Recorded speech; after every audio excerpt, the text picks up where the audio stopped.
Today we've got a crazy malicious compliance story involving a wild Karen in an emergency room. We'll get into that in a bit, but first, I need this report earlier. So I work in a science lab, and normally we write up our results for the day around 2 p.m. when all of the testing is done. We leave at 3:30. The boss's boss, being mostly admin and managerial, works 9 to 5. The boss's boss wants this report magically earlier in the day before we're done with all of our testing. He walks into the lab holding one of the reports. This is paraphrased. "I need this earlier. You guys are always giving it to me after the day's already over and I can't make any changes. I need to know what's going on sooner rather than later to make adjustments. 11 would be much better." I try explaining the report's done at 2 because that's when all of the numbers are in. If I do it earlier, it won't be complete. He says back, "What will be missing?" "This and this," I point to the sections. He says, "Oh, those aren't important. We don't make changes based on those." So I ask him to send me an email as a reminder to me and to the rest of the lab as well so they can make this change. He says, "Will do." He walks back down to his office and sends it. I'm floored. So I ask my direct boss, and she smiles too, knowing what would happen. For the full month, we comply, but we leave 2 uninteresting numbers off the daily report every day, simply because the numbers aren't in yet. The testing hasn't been done. Everyone in the lab is on board with this. So the end of the month comes around, and the boss is looking to print out his monthly compliance report, and he has a big empty section for 2 pages. He can't figure it out. All of us have left by 3:30, and what should be a simple 5-minute print and hole punch job he does at the end of every month, he has to go and find where 2 points of data are kept. Boss's boss was stuck staying late on the last day of the month to get the report in. My boss ignored his calls for a few hours, but finally gave in around 7 to get back to him to tell him where he could find the numbers. Everything's labeled in the lab. He should have been able to resolve it himself. He was there till 8, putting data in. You know, I find it interesting that OP didn't include at the very end, and they changed the process right back immediately after. I almost hope that that boss's boss couldn't see the error of their ways and suddenly had way more work to do at the end of every month. I mean, shoot, at least they tried to fix it themselves and put the data in themselves. They could have been like, "Well, I'll just put it off further and have them fix it when they come back in." Jean commented, "It amazes me that the boss wouldn't even think to just deal with reports the following morning. Also, sorry, mildly confused. If you complied with the request for a month, why did the boss need to search for 2 months of data?" OP later clarified in the comments it was actually 1 month of data, but 2 different pieces of information. Also, hi, I'm Steven, and if you guys enjoy crazy malicious compliance stories, why not hit those like and subscribe buttons down below?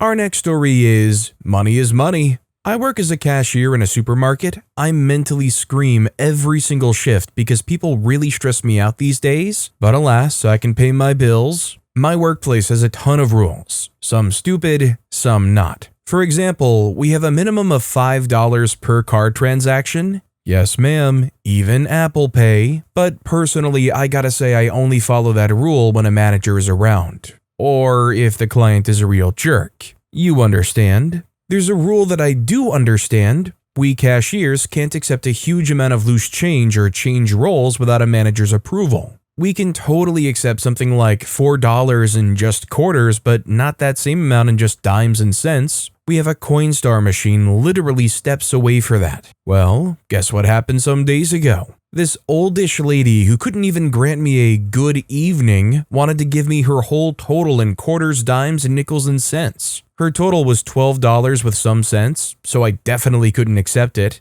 I explained the rules, what I stated before, and even offered her help to manage the machine, but she refused and said that money is money, you're just being a lazy jerk because you probably don't even know how to count. I stood there, mentally insulting her, but physically still smiling, staring at her. She sighed and fetched a 20 from her purse but stopped. This lady suddenly had a huge grin, put the bill in her purse again, gave me a 10 and $3 in nickels, dimes, and quarters. You explained the maximum was 4, right? Now I wanted to scream, but I remained calm. I simply sighed and admitted defeat until I had the brightest idea. I was supposed to give her 67 cents in return, and I made sure to open the roll of cents I had. Slowly, I counted and gave her whole change in just cents. She scoffed and asked me, "What the freak is all this?" My answer? With a huge customer service smile, I just answered, "Money is money, right?" She just dumped it all in her purse, grabbed her stuff, and walked away fuming.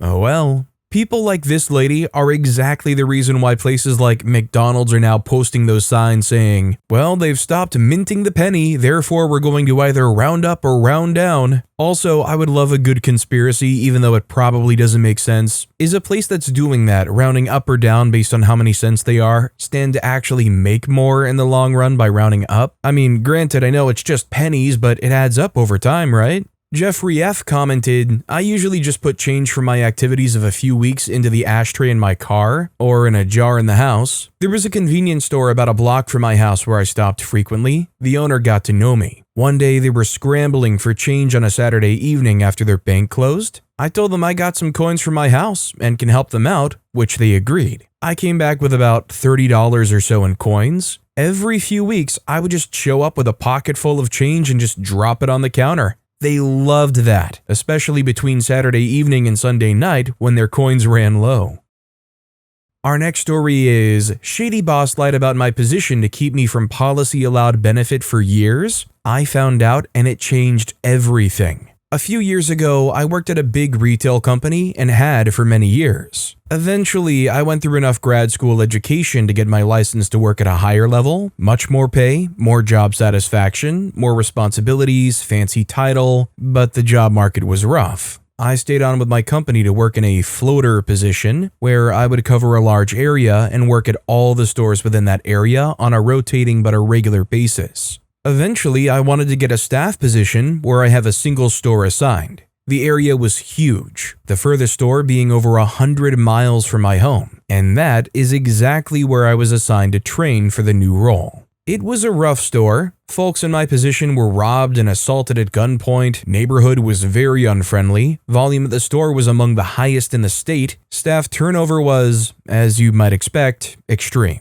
Well, after training, I wasn't really being scheduled to float to other stores, once a month at most. I asked to be scheduled a little more diversely, since most of the stores in my area were much closer to my home and didn't require 4 hours of driving a day. Boss man told me that I was the only floater experienced enough to handle that store. I didn't buy it, but what can you do, right? Well, a colleague told me about the mileage reimbursement policy. Floaters working at a store more than 50 miles from home can file for reimbursement of mileage over that 50 miles each way. Can even include meals. So I filled a few of these out and sent them to my boss to sign. He didn't quite refuse, but he never actually signed and filed them. I suspect as soon as I left his office at our district center, he tossed them out. Boss man tells me later that they must be lost in the system. Eventually, the same colleague showed me how to fax those same forms to accounts payable, bypassing the district boss man, so I started doing just that.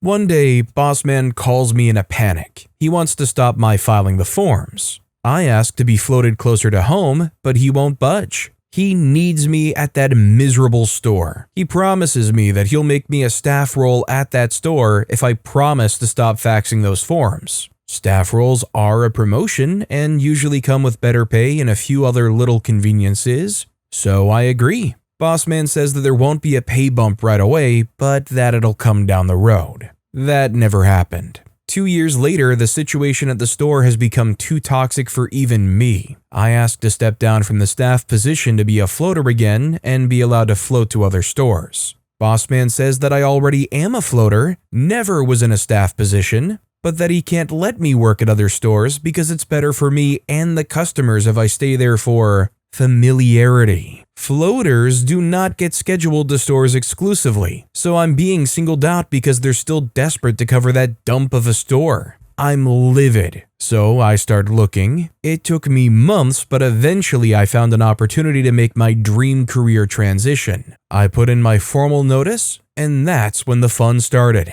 Remember that whole mileage reimbursement policy? Well, I kept a meticulous track of all my shifts, and there's a no statute of limitations baked into the policy. So I started filling out those reimbursement forms to retroactively cover every single shift from the past 2 odd years. I skipped the meal part since I didn't want to go through all that effort of finding receipts. I had a friendly store manager sign off on them, and I started sending them to accounts payable directly again. I didn't fax them all in at once, but for each shift in my final 2 weeks, I faxed a few dozen in. We still have a fax machine in that line of work, believe it or not. I figured, what do I have to lose? Worst case scenario, accounts payable declines the forms. On my last few shifts, I started getting the checks from accounts payable. Not added to my paycheck, but sent to me directly. Mileage reimbursements are non-taxable income, so this was all tax-free money coming to me. It must have taken a while for the charges to show up on a balance sheet because a few weeks after my final paycheck, I got a call from my now former boss man. He wasn't happy. He got some big loss prevention manager involved, and together, they started saying I was breaking some rule by requesting the payments. They specifically claimed I was ineligible because I agreed I wouldn't be eligible in a staff position. They then threatened legal action against me if I didn't remit the full amount back that same week. But I had the email chain from when Bossman said I was never staff and always a floater. I politely referenced that email chain before letting them know firmly that because I was lied to, our prior agreement didn't apply and I was fully eligible all along. Corporate policy, as confirmed by HR, agreed with me, so I let them know that I wasn't returning a single penny. In the end, the reimbursements amounted to well over $21,000, and I transitioned into my dream job. I could say that I would trade that money back for the time I lost commuting to that miserable store, 4 hours every shift, but all that pressure motivated me to making the best career move of my life. The great satisfaction of not only professionally surpassing my old boss, but getting to tell him that his lies cost him way more on the way out is almost priceless. I also shared my story and method with many colleagues who were being told wrongly by the boss man that they didn't qualify for this policy. Edit 1, thank you all for the support and comments. As many of you correctly guessed, I was working as a community pharmacist. I do want to clarify that most of my coworkers, technicians, pharmacists, front-end staff, and customers and patients were amazing people. Between them and my subscription to Audible with a long list of books I always wanted to read, it made the situation such that I could tolerate that commute for all the time. The job market for the retail pharmacy was/is also very rough, and I can't overstate that enough. It's empowered big chains to abuse staff in this and other ways, and that also endangers patient care, not to mention staff mental health. I spent more than 10 months searching before I found an opportunity, and that involved me leaving the profession entirely. The district manager, boss man, and the store general manager, who was fully complicit in the lie, are both still working for the company, last I saw. The moral of the story, please understand your company policies and ignore any verbal agreements or HR unsupported decrees otherwise. And be kind to your pharmacy staff. The job and companies are not always kind to them. I guess it also goes to show that you should always cover your butt. I mean, one big reason that OP was able to make sure they kept that $21,000 was the fact that they had that email from the boss man that said, "Oh yeah, no, I basically lied, you were never an employee." Also, considering it was $21,000, yeah, I would try to go for it too. I mean, at that point, let alone the fact that OP was definitely legally in the clear, if you can get a piece of that $21K, it's almost worth it to go to court. Barflyer commented, "I worked at a company where director-level jobs got an extra week of vacation, but weren't eligible for annual bonuses. I argued all the way up to C-level that I should get the extra vacation. They argued that my title was director, but wasn't really a director, even though I had the second largest team, so I asked for the annual bonus instead. They said that directors didn't get bonuses. 8 weeks later, I was gone after working there for 5 years. No one else in that job since has lasted more than a year. Bet that week of vacation is looking mighty cheap compared to the chaos that's been there since." Our next story is, need an access badge? Okay, let's do that. While working for a utility, safety/security implemented a no shirt tailing policy for access doors, meaning you shouldn't let someone in without their access badge. I usually show up earliest in my department, but one day I was running a few minutes late, which put me on the same elevator as our chief of engineering, who usually shows up in the third place in the morning. I showed off my badge, but not knowing whether he got laid off in the middle of the night, I wouldn't key the elevator to the correct floor. Hey big boss man, you better put down your briefcase, lunch, and your tote bag if you want the elevator keyed, or I'll just take the next one. It was such a classic watching the eyes roll as he set everything down to fish out his wallet. Hey big boss man, policy is policy. Rules for we, not for thee. I mean, look, it's the chief of engineering. If there's one person you want to make sure that you're sticking to the rules around, it's probably that guy. Distinct Book commented, got a better one. One place I worked in had a section that had raised floor. For those who don't know, there's a raised floor about a foot above the real floor, so people can run cabling for the major computer systems. Access to this part of the company is restrictive.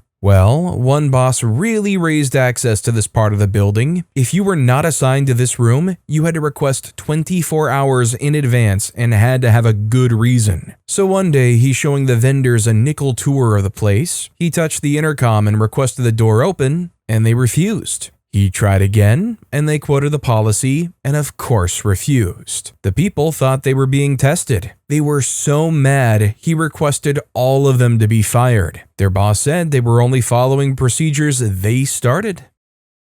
Our next story is, sure, I'll change the song. This was a couple of years ago when I was in military school. It was a second program from the original, so it was more like Job Corps with a military theme. Because it was less strict, we were allowed to have our phones, and there were no adults in the barracks with us. Since it was the second part of the class, there were significantly less students than during the first half. So there was just 3 of us, me, DB, and my friend. This has to do with DB. No one actually liked DB. She was entitled and overall rude. Snitched on a bunch of girls for sneaking in boys in the middle of the night to freak while she was doing the same. She even got another girl jumped, making people think she was the snitch when she wasn't. She was the reason there were significantly less people in the class. Pretty sure the only reason she didn't get kicked out was because she snitched. She also broke one of the TVs in the co-ed lounge trying to throw a pool ball at her boyfriend. So for the entire class, we couldn't go in there or interact with the boys outside of class.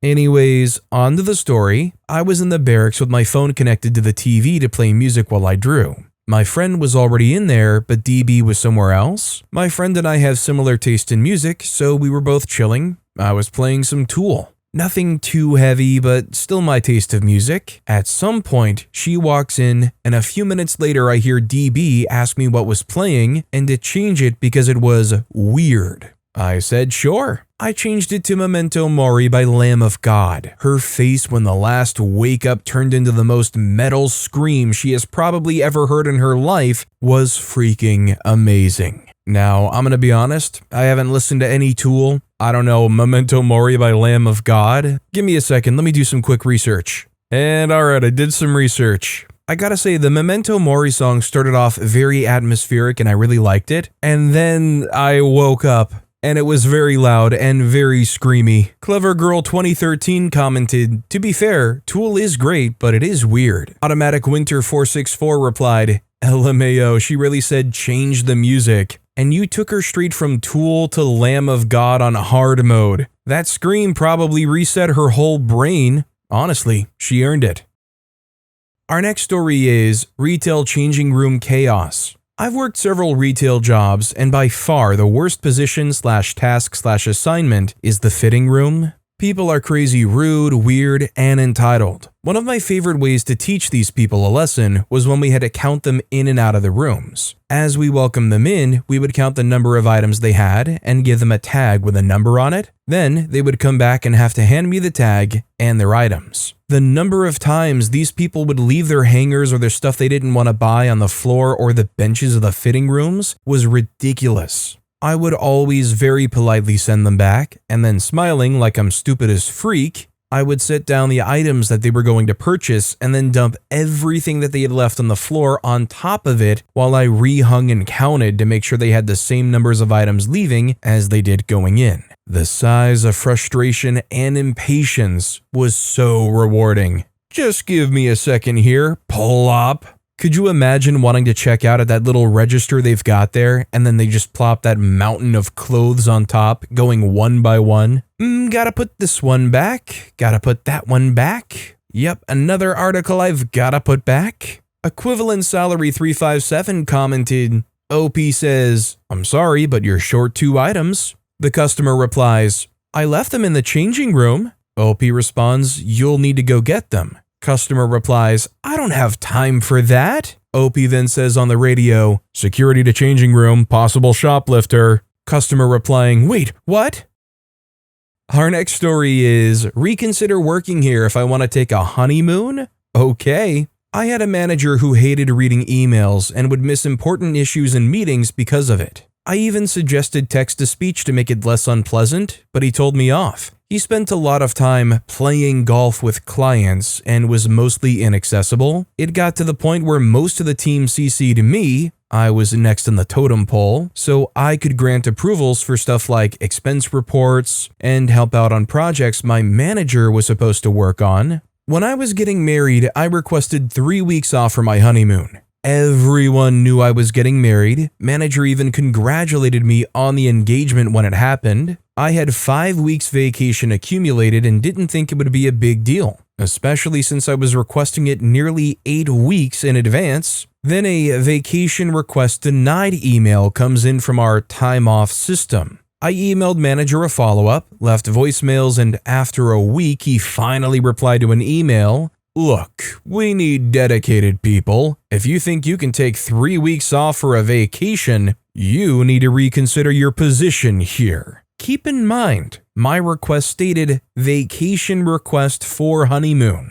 I replied with, no consideration needed. My last day will be date in 3 weeks. Let me know about transitioning duties. I forward this to HR, CCing manager, and HR sets up my exit interview. But HR tells my manager to set up transition for my responsibilities. During my notice period, I even replied all to this email twice, asking about transition plans. Since I didn't get any transition plan, I tell my team, they ask manager what to do with my duties, and manager says he'll think about it, but doesn't do anything, nor email anything out. 4 weeks later, I get a call from my old boss. Are you planning on coming in this week? I say, why would I? They reply, because you work for me? I say, not as of last week. They reply, stop messing around, get your butt in the office. I reply to them, I told you my last day when you denied my vacation request. The old boss replies, how about giving proper notice in transitions? I tell them, HR asked you to develop a transition plan and to attend my exit interview.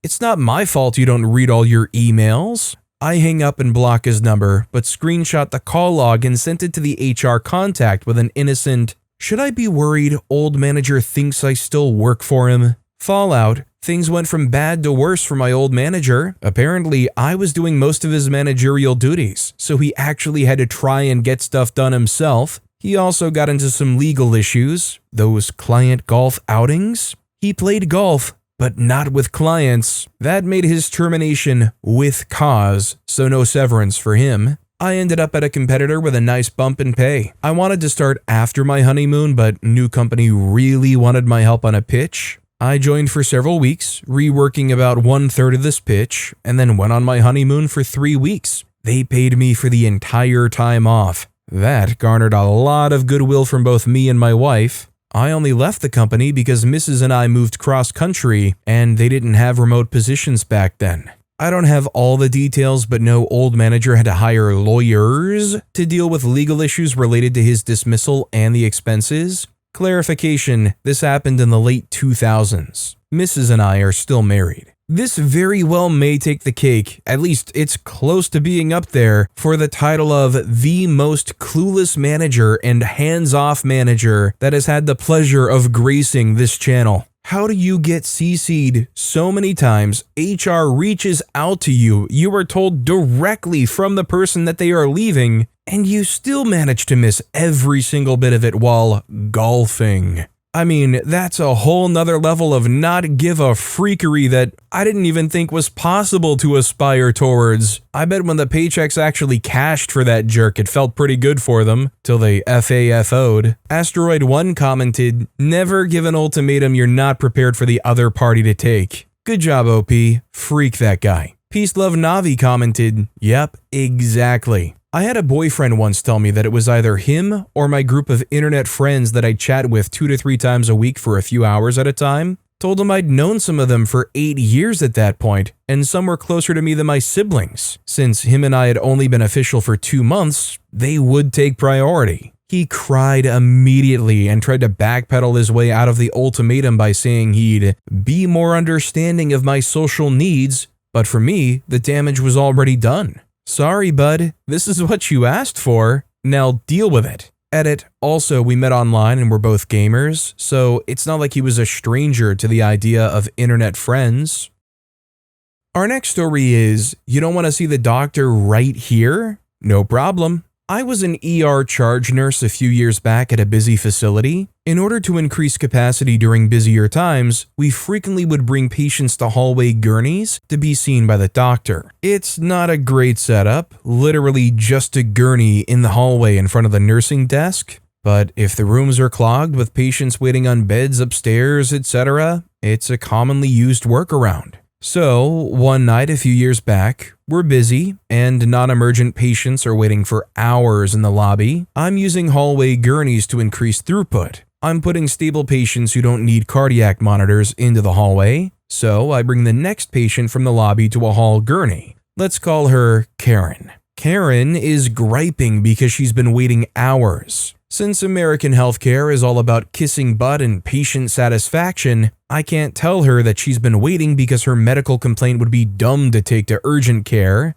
let alone an emergency room. We get to the hallway spot and she pitches a fit. "I've been waiting for hours. I deserve to be in a room, not the hallway," and other crap like that. She sees an open doorway to an empty room and demands that we go there. I say that a different patient will be going into that room and explain that Karen doesn't need a cardiac monitor for her visit. Karen crosses her arms and says something like, "I don't care, that room is available, so you have to let me use it." I had a department to run, and I was tired of her entitled bullcrap. Pointing at the hallway gurney, I said, "Are you refusing to see the doctor in this space?" Her eyes lit up, apparently thinking she had won, and Karen said, "Yes, I won't be seen right here." I said, "No problem." I waved at the security guard a few yards away and said, "Hey Tom, this lady would like to leave now." Karen looked shocked and then started saying she never said that. I reminded her that she clearly stated that she refused to be seen in this bed, and so she was going to have to continue to wait in the lobby until a room became available.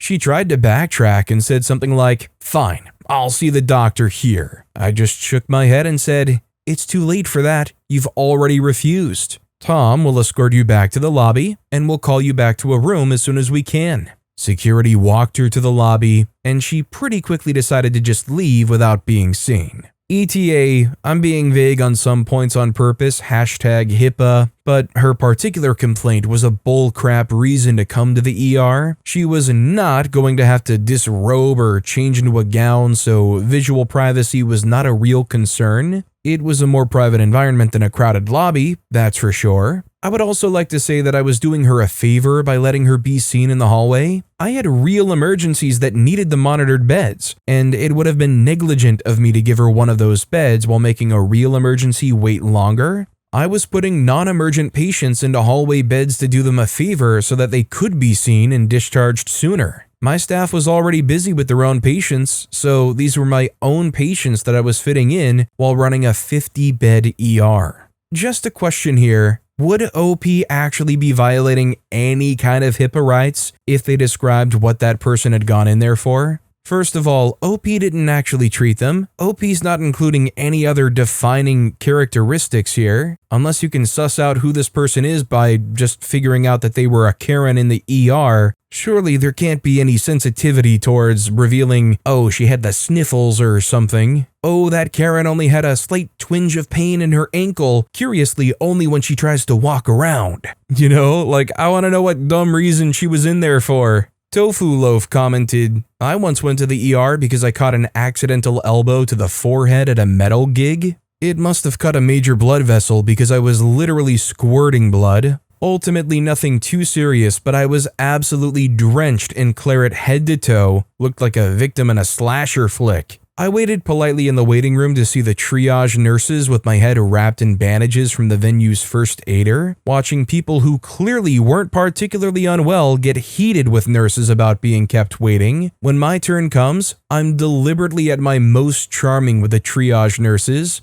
because I've seen the way other patients have been treating them. The moment they take the bandage off to have a look at my forehead, it's squirting blood in time with my heartbeat again, so they move me up the list to see a doctor. As they were wrapping my head back up to send me off to the doctor, one said to the other, "Why is it always the ones that are drenched in their own blood that are nice to us?" And that has stuck with me ever since. But with that being said, that's all the time we have for today. Now, if you want to hear another absolutely crazy malicious compliance story, check out that video on the left. Or if you missed my latest video, check out that video on the right. That said, I'll see you all next time with some more stories.